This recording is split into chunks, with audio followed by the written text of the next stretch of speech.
Ejecutivo presenta.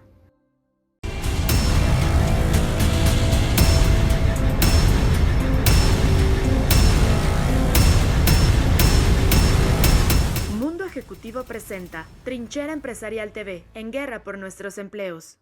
Muy buenas tardes, señoras y señores. Soy Agustín Barrios Gómez. Estamos en Trinchera Empresarial. Como siempre, nuestro panel de expertos, mis colegas Gerardo Gutiérrez Candiani, Larry Rubin y Dieter Holtz. Esta semana que acaba de terminar fue el evento más importante del año para la industria del capital privado. Es decir, hay una asociación, se llama la Asociación Mexicana del Capital Privado, es AMEXCAP, y esta tuvo su reunión anual. Evidentemente en condiciones muy diferentes a otros años, sin embargo, en representación de una enorme cantidad de capital, del sentimiento de aquellos empresarios que estamos dentro del ramo del capital privado. Y por lo mismo le giramos la invitación y le agradecemos mucho que nos haya aceptado a Eduardo Cortina. Él es presidente de esta misma asociación. En esta primera sección, Eduardo, si te parece, nos gustaría pasarte el micrófono, primero para que nos cuentes, porque finalmente pues este es un público muy amplio. Primero, ¿por qué es, qué es el capital privado? ¿Por qué es importante? Y ya para que entremos en los detalles acerca de este evento importantísimo de la semana pasada. Perfecto, pues muchas gracias por tenerme aquí en el programa, Agustín. Pues gracias a todos. Entrando al detalle, les platico qué es el capital privado de una manera muy resumida. Básicamente son fondos que reúnen capital de terceros, ya sea inversionistas institucionales, privados. Los principales serían banca multilateral, banca de desarrollo, fondos de pensiones, aseguradoras. ¿Cuánto dinero representa, Eduardo? Mira, la MEXCAP, como asociación de fondos, somos 120 fondos, con 50 firmas de consultoría. Hay más fondos operando en México, algunos son fondos extranjeros que no necesariamente pertenecen a la asociación de acá, y representamos 60,000 millones de dólares en compromisos de capital. 60,000 millones de dólares, y me imagino que otro tanto de organizaciones que no forman parte de la asociación, es decir, alrededor de unos 100,000 millones de dólares de inversión. Estás hablando de uno de los sectores más importantes. Sé que tuvieron en esta edición de 2020, bueno, de entrada, pues, ¿cómo lo lograron? Porque finalmente, pues, este evento tradicionalmente ha sido en el salón más grande de la Hacienda de los Morales, ¿no? Acuden cientos y cientos de personas, llegan las personalidades. En este año estuvo con ustedes el secretario de Hacienda, también tuvieron participación por parte de la Secretaría de Economía, pero pues evidentemente no es lo mismo hacerlo en medio de la pandemia. ¿Cómo sentiste esa situación? Pues obviamente el cambio representa oportunidades y es lo que buscamos hacer. En ese momento dijimos, generalmente pues un evento exitoso depende de qué tantos inversionistas logramos traer, lo cual la tecnología en este caso, curiosamente, pues también lo facilitó. Entonces tuvimos a más de 75 inversionistas institucionales de diversas partes del mundo, incluyendo Medio Oriente, Europa. Ellos tuvieron que participar en la parte de la mañana. Entonces, en ese sentido fue exitoso. El objetivo del evento es promocionar al país como destino de inversión, también dejar que los miembros que pertenecen a la asociación pues se expongan al público inversionista y entrar a debate a los temas que están pues más relevantes ahora, ¿no?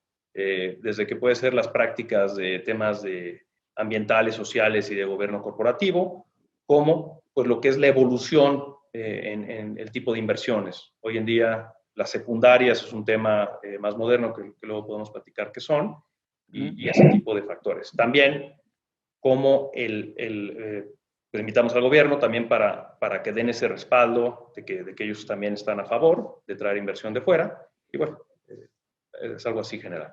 Lalo, en el mundo empresarial tenemos dos principales vertientes de mucha angustia. Uno es el hecho de que sentimos que el gobierno no está dando señales de certeza, más bien lo que es más, está dando señales de incertidumbre que generan mucha desconfianza por parte del público inversionista. Y por el otro lado, pues evidentemente la coyuntura histórica de la pandemia que yo creo que en el caso de Estados Unidos y México particularmente, el manejo ha sido, por decir de menos que óptimo. ¿Cómo sentiste el ambiente en el cual se dio esta edición del foro anual de Amex Cap? ¿Y cómo sentiste la respuesta de las autoridades? ¿Qué les dijeron a los inversionistas? Mira, yo sentí un ambiente positivo. México actualmente parece ser un destino de inversión interesante, si lo vemos por encima. Hay que recordar que las inversiones de capital privado son compromisos de mediano o largo plazo. Son compromisos de 10 años. Y eso es muy distinto que lo que son los mercados públicos. Los mercados públicos, el inversionista entra y sale rápidamente, ¿no? Y es lo que vemos que pasa en muchos países en Latinoamérica. Sales a vender un bono, sales a colocar una empresa pública, y el capital privado es mucho más pegajoso, porque estos fondos duran 10 años, tienes un periodo de inversión de 5 años. Entonces, hacer un compromiso a una estrategia, a un país, pues requiere más análisis. Hay atención. Los inversionistas de fuera nos miran con mucha atención y están interesados, solo están esperando confirmar ciertas señales. Pero hay que recordar que las señales que buscan los inversionistas de mercados privados son más macro, ¿no? Y en ese sentido, ¿qué tan endeudado está el país? ¿Cómo está la inflación? ¿Cómo está el ecosistema a nivel general? Porque no van a hacer una inversión de corto plazo. En ese sentido, yo diría que el país se ve bien, ¿no? Porque no tenemos realmente un déficit de cuenta corriente importante como lo tendrían otros países de Latinoamérica. Son más bien las señales de corto plazo las que están tratando de interpretar para validar este tipo de compromisos. Pero no hay mucha preocupación por el hecho de que es inminente el retiro del grado de inversión al país en general, después de haberlo hecho por parte de Pemex. Sí existen esas preguntas, pero yo creo que es más importante definir qué es capital privado para ver en qué parte afecta, ¿no? La parte de grado de inversión sí es preocupante para muchos inversionistas del mercado público, sobre todo porque hay fondos especializados, ciertas pensiones que tienen en su mandato de inversión la regla o la capacidad de invertir o no en países que cumplan con esta característica. Entonces, muchos creemos que va a haber una salida fuerte de estos compromisos en mercados públicos. En mercados privados es más pequeño. Primero hay que también dimensionarlo porque no son las grandes, no los bonos, pero también es una estrategia muy particular porque capital privado representa desde pues, fondos de infraestructura, fondos que invierten en energía, fondos que invierten en diferentes formas de deuda, el capital en bienes raíces, ya sea en directo o proveen financiamiento, capital de crecimiento y hasta el capital emprendedor, que invierte en las empresas más modernas de tecnología, etc. Entonces, pues ahí invertir en capital emprendedor, el grado de inversión, pues sí afecta, pero pues lo ves pasando en todos los mercados emergentes, ¿no? ¿Y qué les dijeron las autoridades? O sea, ¿qué les dijeron? No se preocupen, esta turbulencia pasará, no se preocupen, vamos a apoyarlos, no vamos a apoyarlos, pero pues eso tiene el beneficio de que no se va a incrementar la deuda. ¿Cuál fue el tenor de la participación de las autoridades ante los inversionistas? Primero fue una explicación más hacia cómo el país está atendiendo COVID, ¿no? Cómo viene ese rebote o recuperación económica. Segundo, hubo ejemplos. ¿Y cómo viene? Pues, según ellos. Un poco que el país se está abriendo, obviamente con las medidas sanitarias, pero no se puede quedar cerrado por completo, porque las consecuencias alternativas serían peores. Digo, eso no lo dije yo, lo mencionaba en ese sentido las autoridades. Y pues bueno, es algo que ya estamos viendo, ¿no? ¿Cómo es el plan de recuperar económica? También se mencionaron ejemplos de cómo hay inversión que complementa la iniciativa privada, ¿no? Donde el gobierno pues, le tocó ver algunas inversiones, incluyendo bienes raíces que se van a anunciar en breve en ciertas partes, donde se complementa en cierta parte con inversión privada.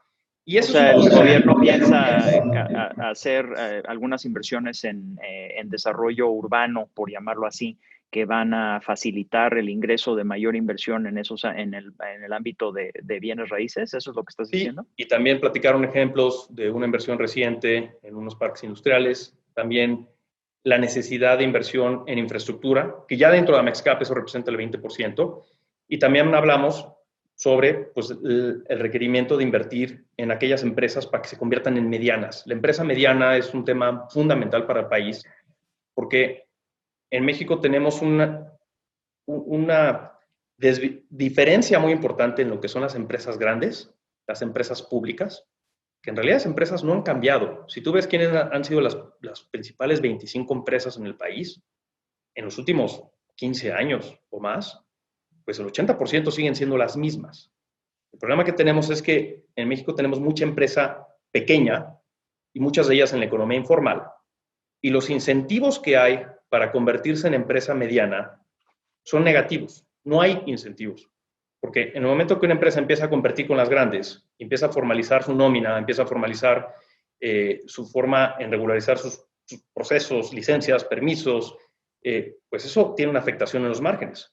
Entonces, tenemos que crear un ecosistema o bien ahí dirigir capital a esta formación de la empresa mediana para que tengamos ese círculo virtuoso donde hay empresa chica que eventualmente se convierte en mediana y la mediana se convierte en grande, porque la mediana es la que puede ser incumbente a competirle a la empresa grande. Por eso no vemos rotación en las empresas grandes. Y bueno, también tiene que ver con los temas de dónde viene nuestro crecimiento económico. Si viene por incremento en la fuerza laboral o productividad, y sabemos que es por la primera. Y es uno de los grandes temas del país, donde creemos que el capital privado pues, puede ser una forma muy enfocada a ese desarrollo, institucionalización de esa empresa mediana para que tenga los procesos y pueda competir a nivel local e internacional. Entonces, para ustedes como representantes de todo lo que es el capital privado, ¿sintieron que hubo una respuesta contundente y salieron, digamos que la pregunta fundamental, ¿salieron más optimistas de cómo entraron o están en las mismas en términos de a la espera? Yo sentí que sí. Sentí que hubo el hecho que el gobierno esté presente, que esté apoyando, sentí que es positivo. Muchos están a favor del proceso, ¿no? Porque el capital privado es un aliado para el desarrollo económico, para el desarrollo social, y pues nada más tienen que validar a qué nicho los inversionistas de fuera quieren dirigir. Y ellos tienen obviamente su forma de hacerlo. Los canadienses muchas veces invierten en directo y otros fondos de otros países invierten en general. Entonces sentí una respuesta positiva, pero hay que poner en contexto la coyuntura actual. Todos los países están viendo un poco hacia adentro, hacia cómo se recuperan ellos mismos. Pocos están viendo cómo apoyan al de fuera.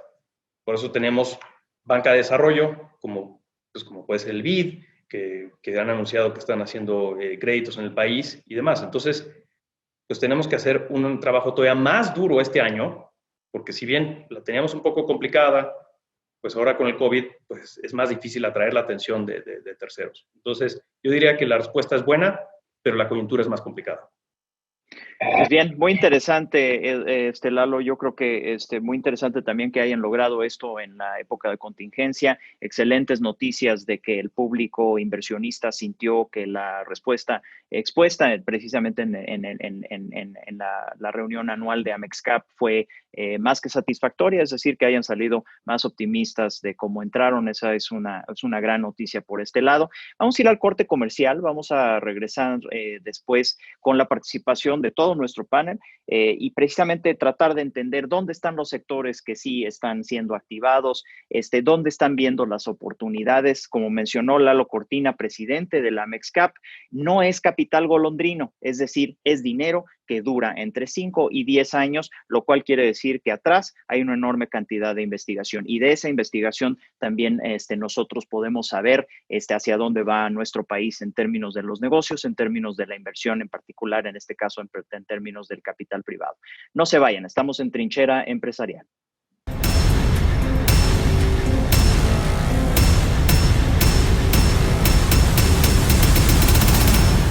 En la edición de agosto de la revista Mundo Ejecutivo platicamos con Gustavo de Hoyos, presidente de la Coparmex, quien enfoca los últimos meses de su gestión en iniciativas que reduzcan los impactos negativos de la crisis que ha provocado la pandemia. Entrevistamos a las principales armadoras y distribuidoras del sector automotriz, el cual será clave para la reactivación económica del país tras el impacto del COVID-19 y en el contexto de la puesta en marcha del TEMEC. También conversamos con las principales firmas de la industria de transporte y logística, para quienes la emergencia sanitaria supuso importantes retos con el aumento de compras online y el abastecimiento a través de plataformas electrónicas. En este número, además, platicamos con directivos de las mejores universidades privadas del país para conocer sus proyectos en la nueva normalidad, en la que, entre otras medidas, impartirán las clases vía remota para cuidar la salud de los estudiantes y personal. Además, debido a que los ciberataques siguen siendo una de las formas más eficientes de vulnerar a una empresa, expertos en el tema escriben artículos donde abordan lo referente a la seguridad informática, la cual es imprescindible para toda organización.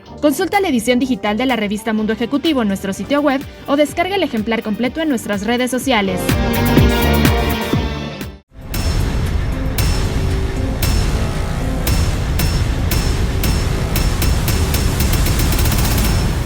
Estamos de regreso en Trinchera Empresarial, como siempre, nuestro panel de expertos, mis colegas, Dieter Holz, Larry Rubin y Gerardo Gutiérrez Candiano. Y el día de hoy estamos hablando con el presidente de la Asociación Mexicana de Capital Privado. Esta AMEXCAP tuvo su evento más importante del año la semana pasada. Hubo participaciones de secretarios de Estado. Fue todo un tema porque finalmente se trata de una industria, todo el capital privado que se maneja arriba de 100 mil millones de dólares. Nada más los agremiados a la AMEXCAP, 60 mil millones de dólares. Y como bien mencionaba Lalo Cortina, el hecho es de que no es capital golondrino, es capital inteligente, es capital que viene a estar en el país durante varios años. Entonces, eso requiere de una expertise particular.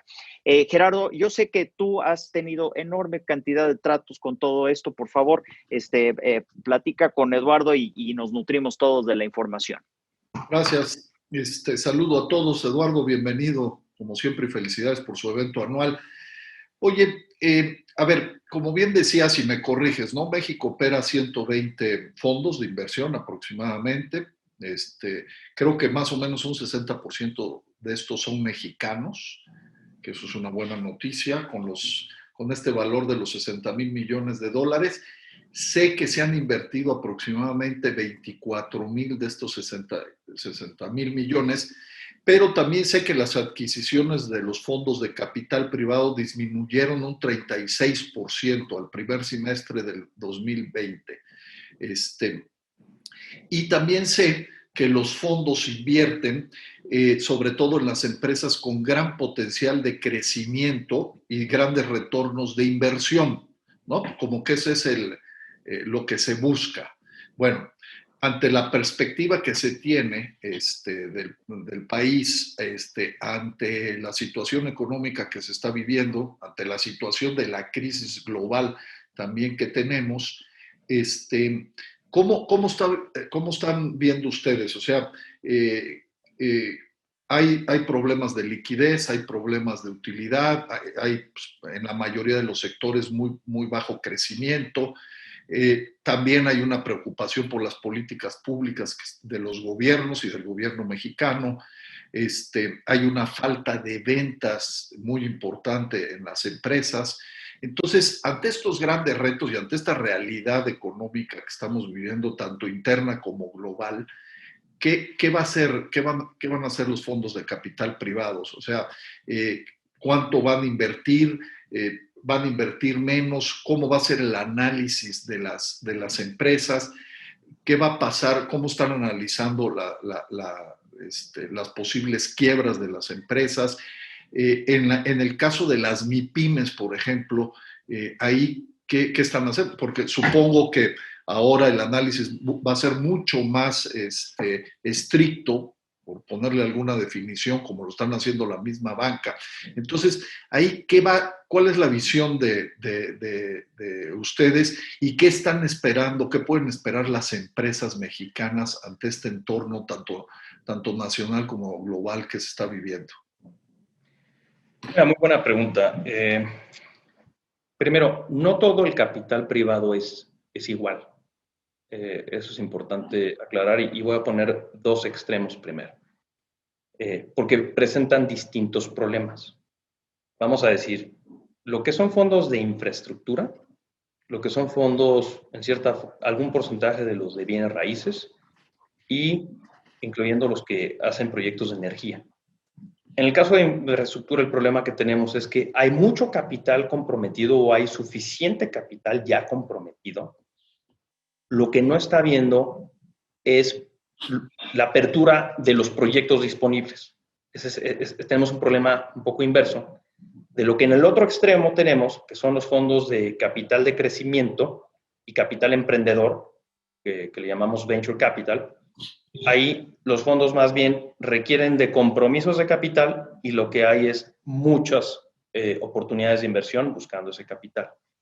Quiero empezar por ahí para demostrar que el capital privado no es igual, ¿no? Entre los fondos somos muy diferentes. Y luego por ahí en medio tenemos los fondos de deuda. Son fondos de deuda mezanín que invierten en empresas medianas. Tienes fondos de crédito, ya sea para infraestructura o crédito en bienes raíces. Y bueno, hay otros fondos de otro tipo, ¿no? Entonces, ¿cuál es la coyuntura actual? Por el lado de los grandes proyectos de infraestructura, sí hubo, en mi opinión, cierto falta de definición. Aún no salen los grandes paquetes que esperábamos, ¿no? Como es lo usual, como está pasando en otros países. Y sí siento que una parte de la reactivación económica va a venir por poner estas oportunidades disponibles. Hemos escuchado mucho en la parte de energía, ¿no? De dónde, cuáles, qué tipo de empresas, qué tipo de proyectos, y ahí se está esperando también una definición, si viene por renovables, si viene por otros tipos de proyectos, por ejemplo. Y la parte de que te referías más hacia empresas, eso le llamamos capital de crecimiento, o en otra forma se llaman buyouts, los que compran empresas por completo, y las empresas de capital emprendedor. Tú mencionabas las pymes, y las pymes sí requieren de capital, porque actualmente pues, hay muchas necesidades de liquidez. Las empresas no están fracasando en tanta medida por solvencia, sino por problemas de liquidez. Yo te diría que eso lo atienden los bancos, lo atienden ciertas empresas que prestan a otras empresas a su vez, tipo financieras, y no es donde yo vería que se enfocan directamente los fondos de capital de emprendedor. Los fondos de capital emprendedor hacen mucho, pues cosas muy específicas. Hay mucho actualmente en tecnología, invertir en lo que es la nueva empresa, seguir las tendencias, identificar de dónde viene la demanda. Pues tenemos muchos casos en el país de fondos muy exitosos que han invertido estas empresas, pues que a través de una app nos envían cosas a la casa, o de venta de autos, o de financiamiento tipo fintech, entonces por ahí viene mucho. Perdón que abra un poco, pero quería dar ese contexto para ver de dónde viene. No se trata de pedir un fondo, oye, tengo problemas de liquidez, y un fondo lo va a atender. El fondo lo que hace es que invierte capital, y el capital a su vez lo complementa el financiamiento. Y entonces sí, el financiamiento viene de los bancos, o viene de algunos compromisos que hay para comprar una empresa. Actualmente, la coyuntura para capital es un poco mejor de la que teníamos hace algunos años, porque teníamos una tasa de referencia en los 8%, donde los costos de fondeo y de financiamiento eran altos, se ha bajado al 5%, hay expectativa que pueda llegar en algún rango de los 4%, pero lo que no hay es capital. Y entonces un banco muchas veces no le va a prestar a una empresa si el fundador o un fondo pues no pone cierto porcentaje de esa capitalización completa. Oye, Eduardo, ¿qué porcentaje se va a... ¿Cómo tienen dividido la cartera más o menos para que nuestros amigos entiendan? Los fondos de capital. O sea, ¿qué sectores son los estratégicos y a qué sectores le van a apostar más ahora en esta coyuntura? Oye, y platícanos un poquito el fondo de fondos.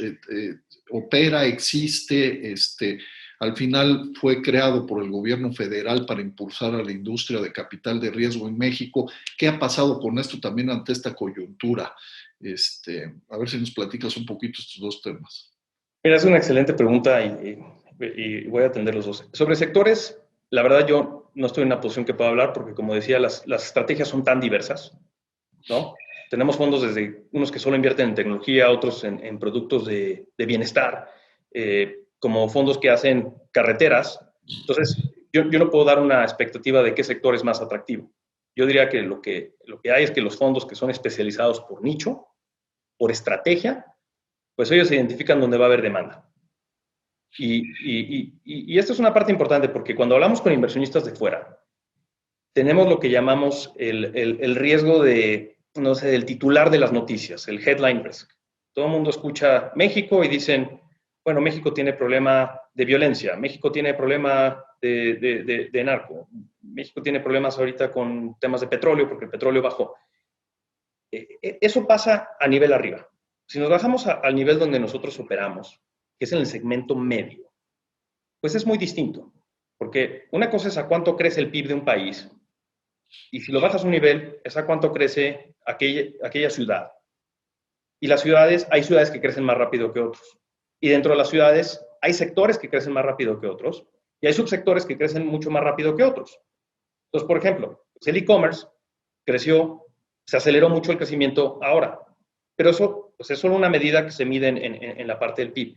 Entonces, eso es importante resaltar. Sí hay sectores que tienen tendencias nuevas y que crecen a múltiplos de lo que crece el PIB, y por eso hay rendimiento que encontrar ahí, y es una cuestión de tener una tesis de inversión y saber a dónde enfocarse.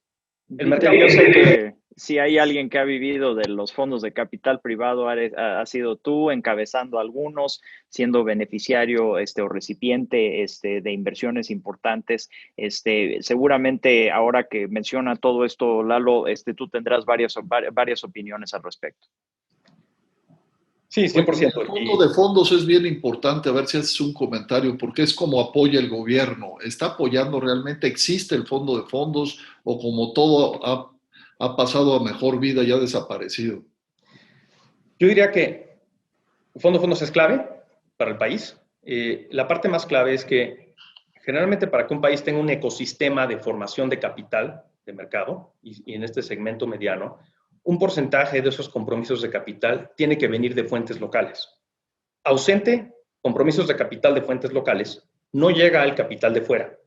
¿Por qué? Porque si los extranjeros no ven compromiso del capital local, y capital local va desde programas como el que mencionan, como fondo de fondos, en realidad sus accionistas, pues es Nafinsa, todas las entidades de desarrollo del gobierno, pues no hay un compromiso, no hay un sello de garantía de, oye, ven, invierte en mi país porque pónganlo los de afuera. Y hay otros mercados emergentes con menos desarrollo que no tienen este capital. Por ejemplo, en el continente africano pasa mucho de eso, ¿no? De que no hay programas locales. El fondo de fondos es clave por dos cuestiones. Primero, ese sello de que hay capital ancla local.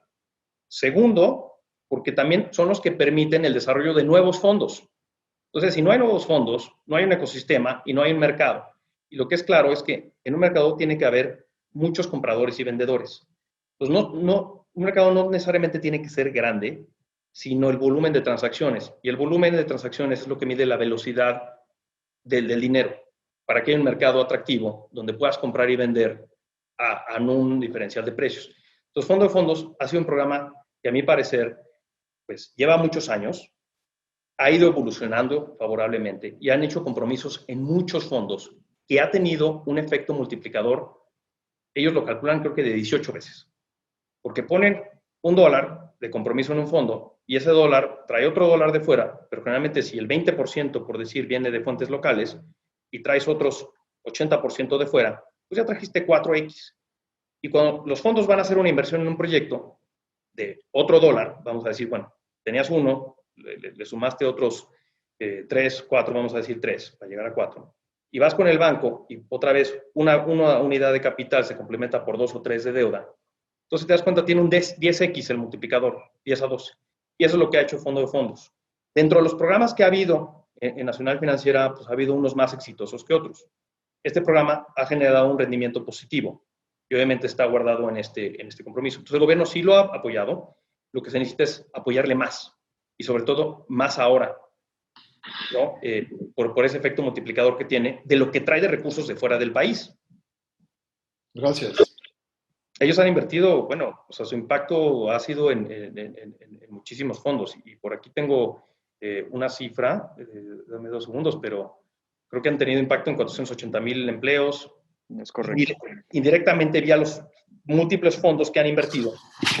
También hay que recordar, Nafinsa, por ejemplo, puede ser gran distribuidor de capital, pero el número de transacciones que puede hacer está muy limitada por la cantidad de manos que tienen adentro y sus procesos de aprobación interna.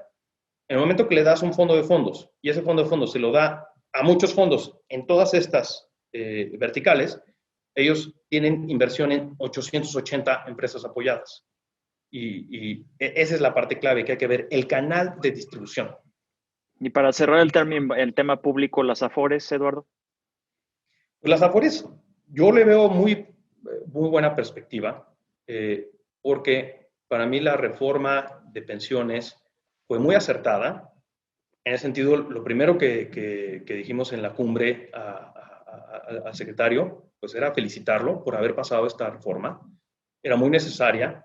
Sí teníamos un problema que posiblemente iba a estallar más adelante en el tema de pensiones. Es necesario que el trabajador tenga una pensión digna. Y pues la pensión viene de dos lados. El monto de aportaciones y el rendimiento que tienen esas aportaciones. Entonces, primero están arreglando la parte A de la cadena, ¿no? La contribución al ahorro fundamental era 6%, se quiere llegar a un 15%, sí es gradual, pero eso va a hacer que las Afores mantengan más recursos. Eso va a fomentar mayor ahorro en el país. Ahora, el rendimiento.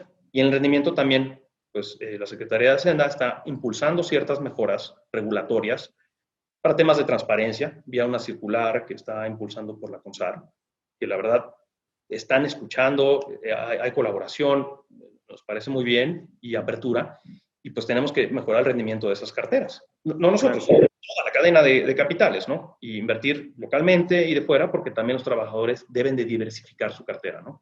Correcto. Vamos a ir al corte comercial. Regresando, vamos a permitir que un gran experto que es Dieter Holtz sobre estos temas de capital privado platique con Eduardo Cortina, quien es nuestro invitado especial el día de hoy. Él es presidente de la Asociación Mexicana de Capital Privado, AMEXCAP. Vamos al corte y regresamos aquí en Trinchera Empresarial.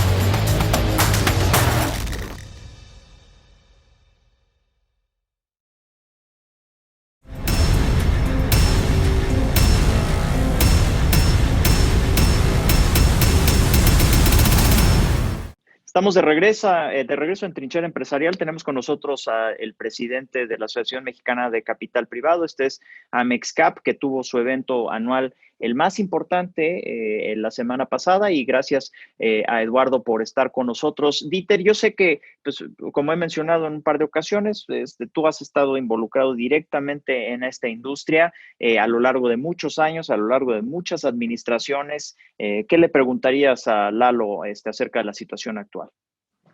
Sí, hola Lalo, gusto en coincidir nuevamente por acá. Felicidades por tu evento.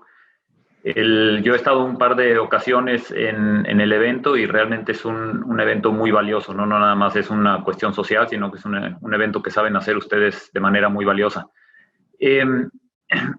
Yo quisiera sacar un poco el tema de la realidad del sentimiento en México hacia los fondos de inversión. No fondos de deuda, déjame platicar un poquito contigo sobre los fondos de inversión, lo que se conoce como el private equity. En México hay una cultura poco formal, digamos, en la administración de las empresas. Las empresas familiares, que son las que por lo general tienen una oportunidad, que están siendo administradas quizá por la segunda generación, tercera generación, o alguien que la ha podido hacer crecer desde cero, y que requieren obligatoriamente de capital y que requieren de know-how para echarlas a andar y acelerar su crecimiento, pero también para ser más eficientes, para tener una oportunidad de mejorar sus márgenes, cortando gastos, cortando costos. Yo he estado involucrado como socio operador en 3 ocasiones con con fondos de inversión en 3 industrias distintas, y siempre existe el gran dilema entre administrar para crecer versus administrar para ahorrar.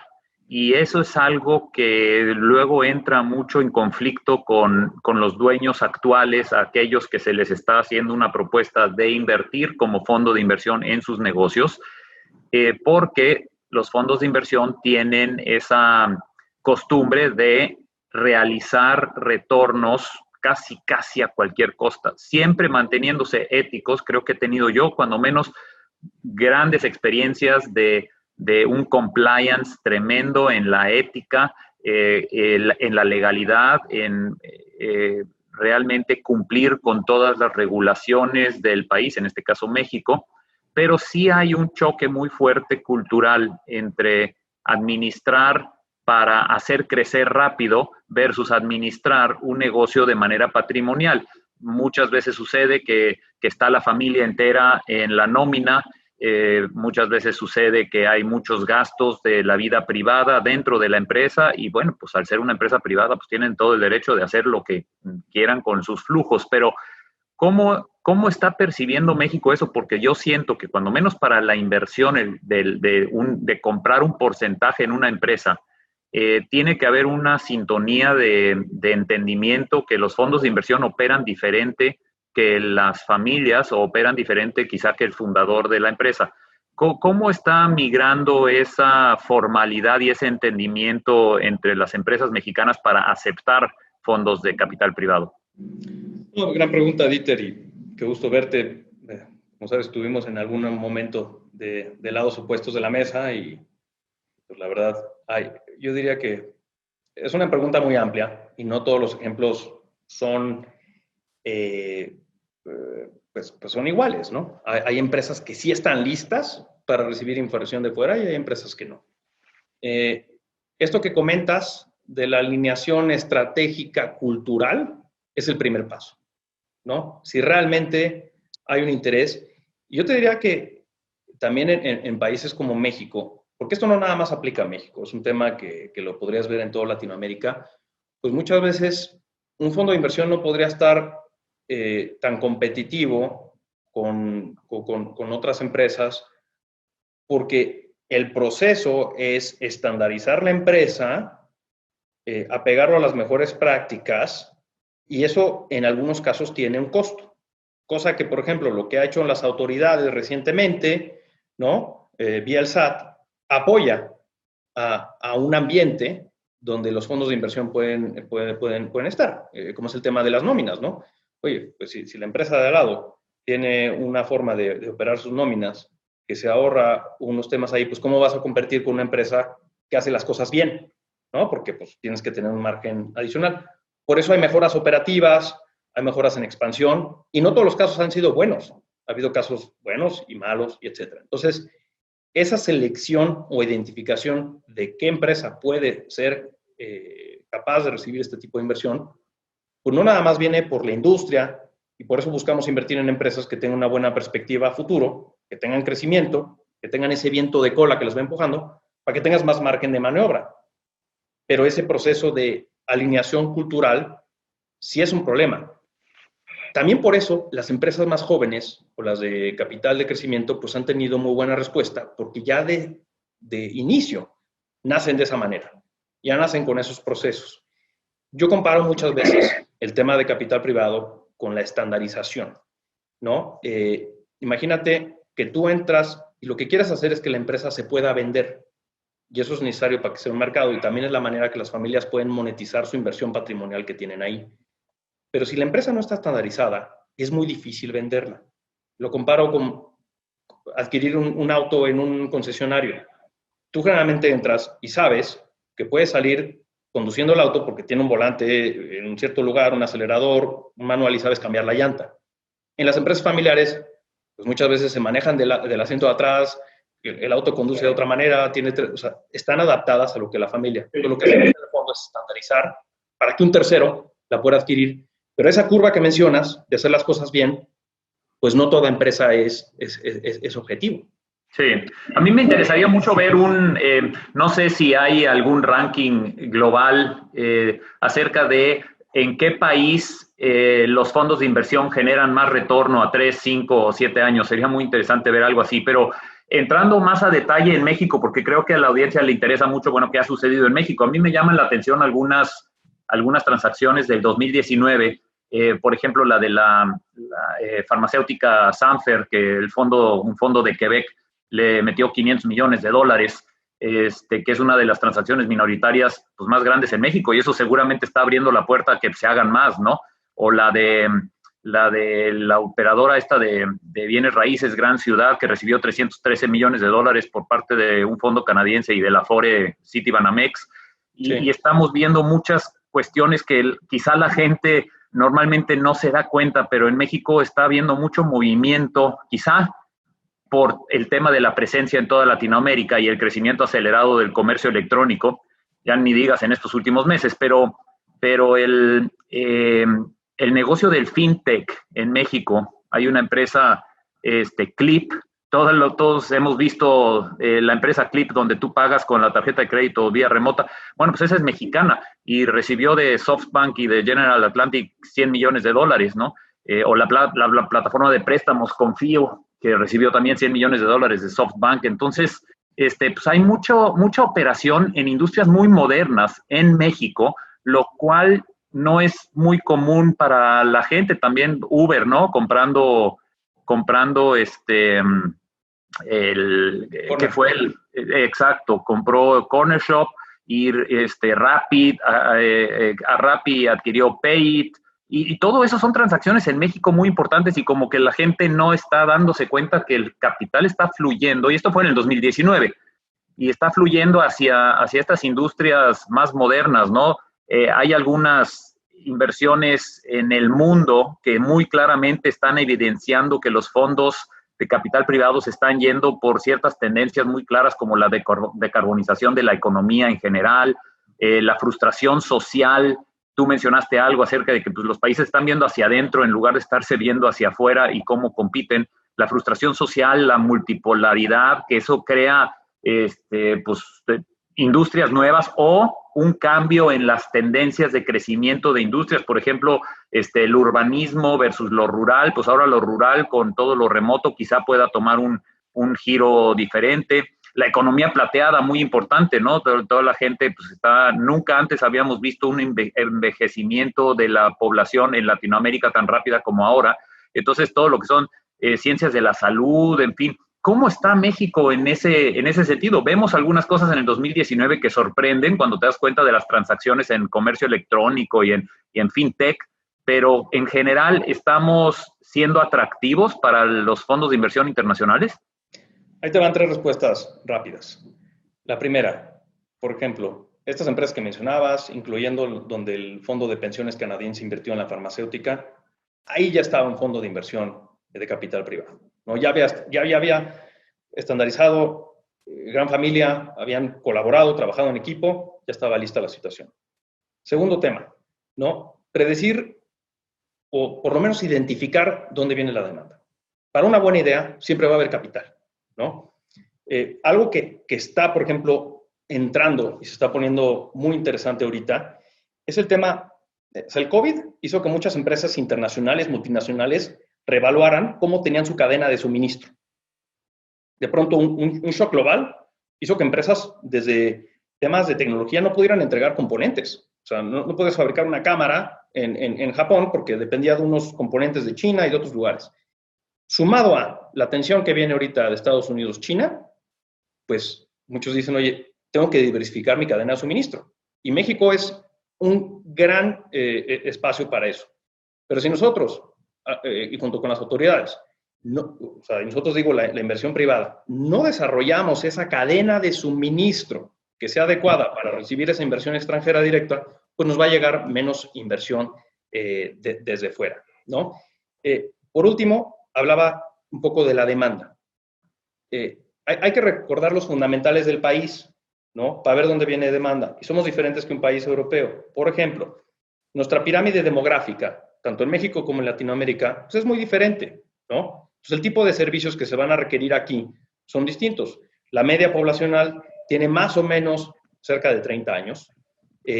Esta expansión porque tenemos mucha desigualdad socioeconómica y conforme se empieza a balancear más la pirámide sobre la parte media, pues todos van a requerir ciertos servicios básicos. Necesitan vivienda, necesitan agua, necesitan internet, necesitamos cosas. Entonces, pues yo te diría, ¿todos quieren internet? ¿Todos quieren 5G, por ejemplo, cuando venga ese desarrollo? Probablemente sí. Y la gente está dispuesta a gastar más en eso que otra cosa. Entonces, tenemos que predecir la demanda. Muchos de los casos que mencionaste ahorita, pues depende de eso, de a dónde se mueve la demanda. Y es la capacidad del empresariado mexicano en moverse a ese lado. Hablando de la parte de fondos, por ejemplo, China lanzó un gran programa de fondos, donde tenía ciertos objetivos, ¿no? Invertir en ciertas industrias emergentes, que así la llamaban. Desarrollo de ciertas secciones o ubicaciones del país que eran adecuadas. Entonces, poder dirigir ese capital a donde viene la demanda, pues siempre va a haber capital. Y eso muchas veces, como mencionabas, una empresa como Clip, pues, ¿qué tanto depende del ruido que hay en términos de headline, de que que las personas necesitan una manera pues, de pagar rápidamente, Claro. de tener una sucursal? Claro. Porque es lo que el consumidor quiere. Muchas personas comparan tener que ir a la sucursal del banco, prefieren, por ejemplo, atender otra cita médica, ¿no? Entonces, la capacidad de poderlo hacer tecnológicamente, yo diría, viene por la demanda. Entonces, mientras más el país invierta en desarrollo de ciertos temas de tecnología, de infraestructura, bienestar económico, que el capital fluya, creas el ecosistema y eso se da natural. Sí, no, tienes toda la razón. Toda la razón. Adelante, Larry. Eduardo. Por ejemplo, tú hablas de las tendencias que se van a dar pues, post-COVID, ¿no? Y cómo ves a México situado, particularmente en un contexto competitivo en Latinoamérica, para atraer la inversión extranjera, básicamente.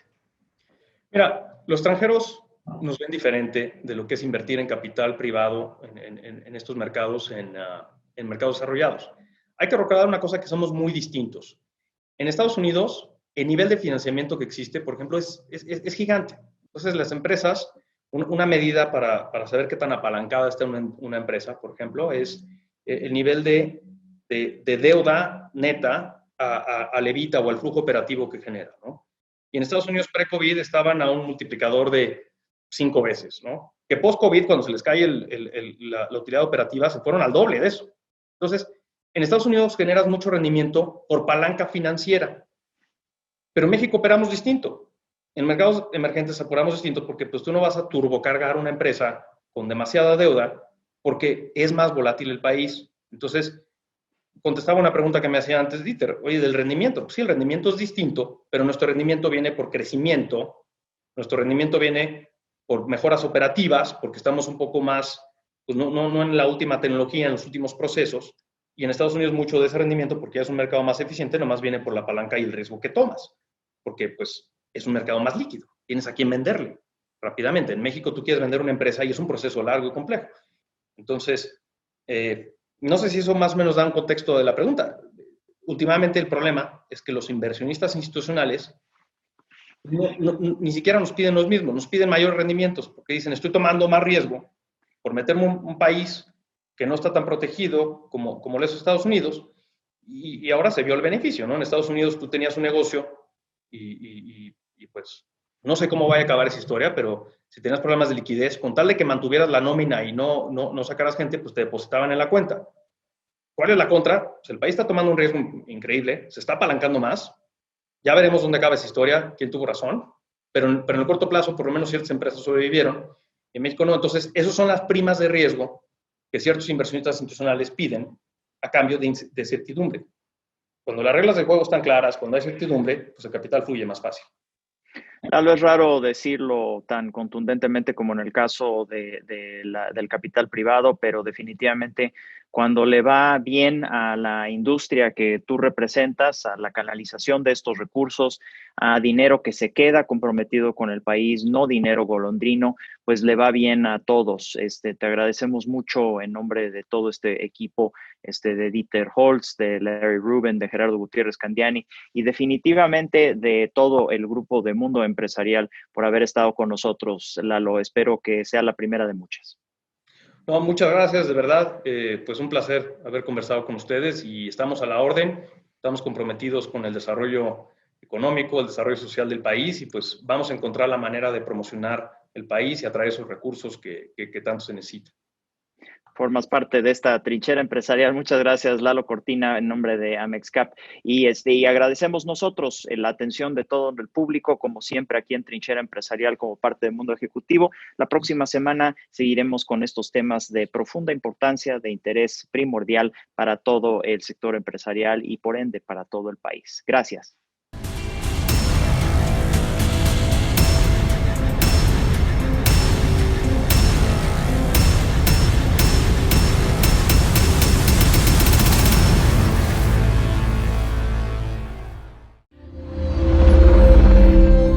Mundo Ejecutivo presentó.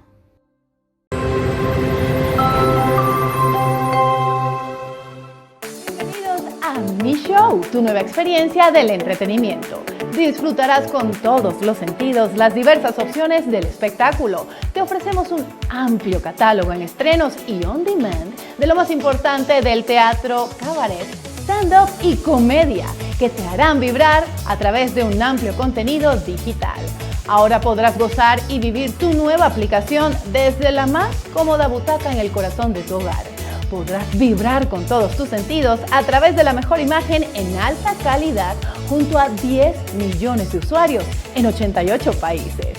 Mi Show es a partir de hoy tu nuevo lenguaje digital de tu entretenimiento.